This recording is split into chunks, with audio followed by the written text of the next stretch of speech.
कर रहा है। उसी वुमेन सेंटर के अंदर एक वुमेन पुलिस स्टेशन भी कायम है, जहां पर खवातीन अपनी फरियाद लेकर जाती हैं और अपनी शिकायत लेकर जाती हैं ताकि उनकी दाद रसी की जाए, उनकी हिफाजत की जाए, उनको वहां पर इंसाफ मिल सके।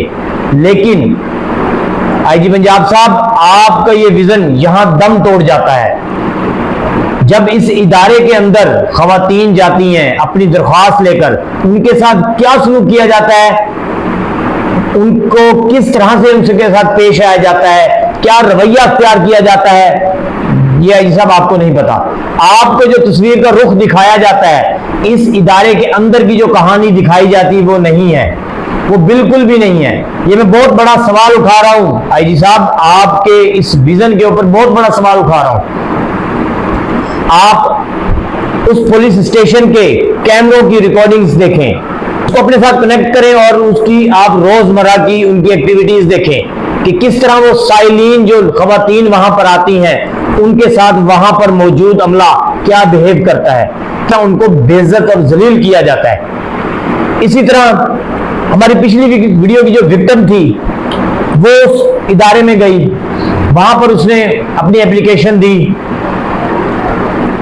उसने तमाम एविडेंस दिए। आईजी साहब, यहां पर मैं एक नुक्ता उठाना चाहता हूं कि वो लड़की, वो खातून अपने इस दुख को लेकर देर से जरूर आई है।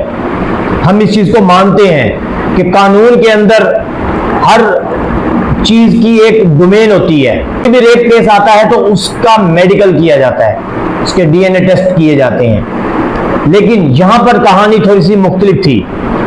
वो लड़की इस मैटर को लेकर देर से आई है, लेकिन उसका हरगिज ये मतलब नहीं है कि उस लड़की के साथ ज्यादती नहीं हुई। इसका हरगिज ये मतलब नहीं है कि उस लड़की को इस तरह ज़लीलो ख्वार किया जाए।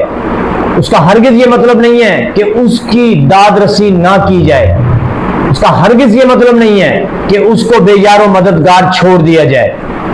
वो लड़की वुमेन सेंटर जाती है और तमाम एविडेंस वहां पर देती है, जो एविडेंस उसके पास मौजूद थे, कुछ वॉइस रिकॉर्डिंग्स भी मौजूद थी, लेकिन उस लड़की को वहां पर डराया जाता है, धमकाया जाता है, प्रेशर दिया जाता है। मुल्जमान वहां पर हाजिर भी नहीं, मुल्जमान को बुलाया जाता है, मुल्जमान नहीं आते वहां, लेकिन मुल्जमान की फैमिली के लोग वहां पर मौजूद होते हैं, 40 से 50 लोग।